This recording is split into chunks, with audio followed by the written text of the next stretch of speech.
immediately. That will start immediately. If they're awful, Right. it's what kind of an idiot wanted Mitch Marner gone.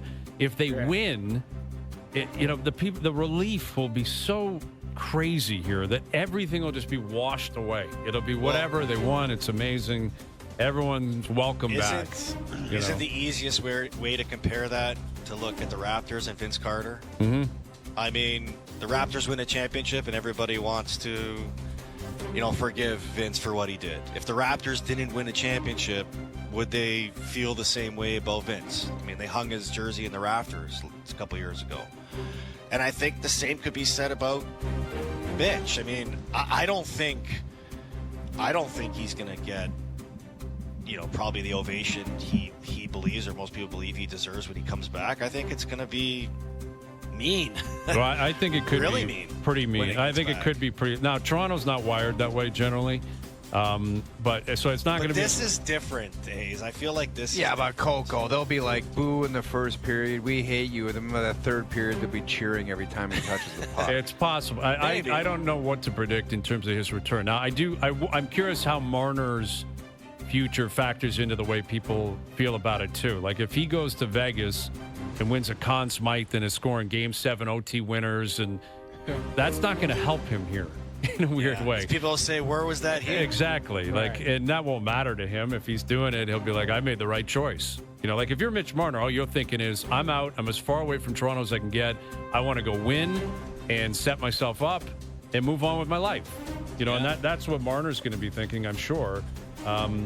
But, in Toronto, it's going to be much more complicated with him, and in large part because he's from here, and it just, And you're right. I think your sentiment off the top, Carlo, is very reasonable. Like, it's in the best interest to just rip the Band-Aid off and move. Move on. Move on. It's over. It's a different era on both sides of it. And let's see what the Leafs can do from here. But, Hayes, back to what I said in the beginning, doesn't it sting even more watching all the players that are signing today with their own teams and say to yourself, Florida just found a way to keep the band together. Yeah, but Carco, Marner why didn't should want this to surprise you? Yeah, why should this surprise you? He was never like, oh, let's run it back. We're going to win again. Like, this was everybody knew this was coming. So doesn't that say more about the relationship between Mitch and the team? But that's specific to them, though, because, I think it would be a bigger issue here if Tavares was like, I'm out of here, and Nice was like, I'm begging for an offer sheet.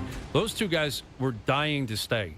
Like this, Steven Lorentz, Lorentz, I don't know what kind of market he had, but he was dying to remain a Maple Leaf. This is very specific to Mitch. And again, another reason why I think Leaf fans, are going to be emotional about this, because he's from here, he grew up a Leaf fan, and now he's like, I got to get out. And by all accounts, he's been thinking that way for a while. Yeah. Like, no one's going to take lightly to that. Like, even if it's totally reasonable and justified, and he could break down exactly why it happens this way, Leaf fans are going to be like, really? You're dying to get out? It's like a weird mentality that Leaf fans didn't want him back, but they wanted the Leafs to tell him he can't come back. Right. They wanted him begging to stay, which is really kind of dark in a way.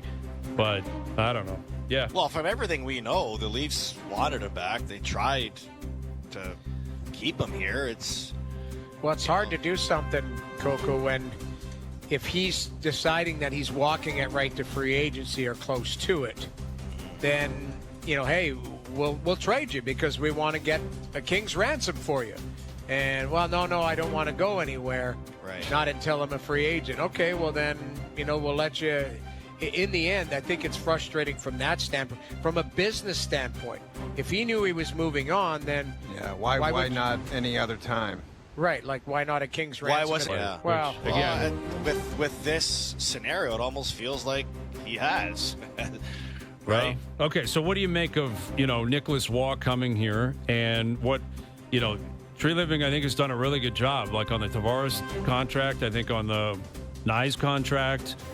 They bring in Michelli, who I don't know a lot of, but they didn't pay much for him. He's a skilled guy. I think a lot of people are rightly pointing Shane Doan to him. Doan was in Arizona, obviously. Michelli's been there. Yeah. Doan probably liked him, I'm assuming, and said, go get him if you can. But, what do you make of where the Leafs are at now that we know that Marner's out, Waugh's in, and what else they may have to do, because there was a belief they were going to go all in on Brad Marchand, and he just re-signed with Florida an hour ago. something and looking different. And I think right now with Marner gone, they're forced to look different. And I've always been hesitant on, Marner leaving, and not just Marner leaving because I didn't want change. I was always hesitant on watching a player like that leave for nothing.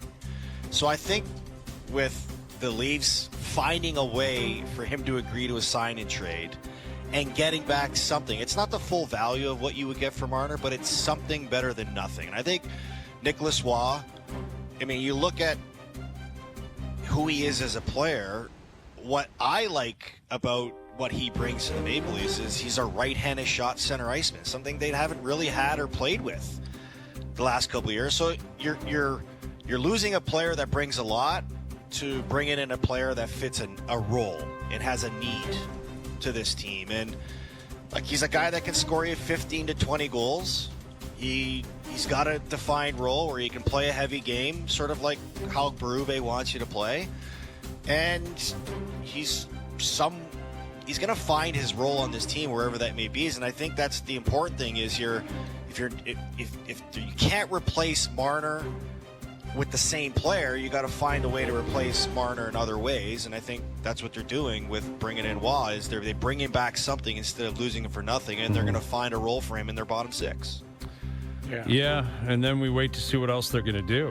And that at this point, Mangiapane's name's been connected to them. They've got some money, right? They've got some. Now they've spent some today. They brought in Waugh. He's making what, 3.9 or something like that. Michelli's making 3.5. Yeah. They've used up some of their cap space on those two players. And but isn't those that are something forwards. we've been wanting in this city with the way the core four has been assembled is hey, just find a way to spread it out a little more. Well, the reality is it's like Matthews and Willie are making big money. Those two combined are making $25 million. But then everyone else is very reasonable. Knies making 7.5. Now that's a decent ticket, but I think he's worth that. I think he's around that number. And if he's going to play on the top line and first power play and he kills some penalties, then I think he can bring that value. But everything else is going to be pretty spread out. Morgan Riley's the highest paid defenseman. Goalies aren't making much money. You said spread out, Hayes. Isn't that the way Craig Berube wants his team to be? 4-19. Yeah. Now they got to be the right players, right? I still think, and Tree Living's going to do more. There's going to be more. As long as they get contributions, guys. It's one thing to be spread out, but if you're not getting production from anybody else, you're basically not even spread out. Right. Florida Panthers are spread out appropriately. Yes, that's right. They are. I think he's going to use that money to continue to add to the depth of this team. That's the biggest thing is you're looking for upgrades on the positions you already have filled. And, I keep harping on it. I still think that even though you like your D and they're locked up, if there's an upgrade out there and you've got cap space, and Hayes, you keep bringing up, obviously you need currency to trade for those players. Right. You're not just waving your hand and saying, I've got cap space, bring them over here. But you've got to be creative to continue to add to your group in any facets necessary. So if there's a D that